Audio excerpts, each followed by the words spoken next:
আসসালামু আলাইকুম এভরিওয়ান, আশা করি সবাই ভালো আছেন। আপনাদের মাঝে গুরুত্বপূর্ণ একটা ভিডিও নিয়ে আসলাম। ভিডিওটা হইল কার্বোরেটরের তেলটা ওভারফুল হয়ে পড়ে যেত, এই জন্য আমরা কার্বোরেটরের বুলেট পিনটা নতুন লাগাই দিলাম সুন্দর করে। এই জন্য তেলটা আর পড়বে না।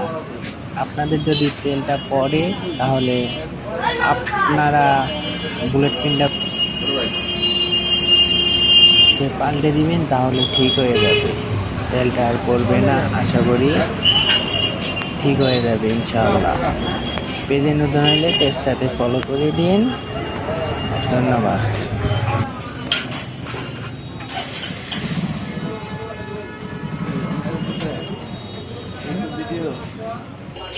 দুইজনের পেজই আছে।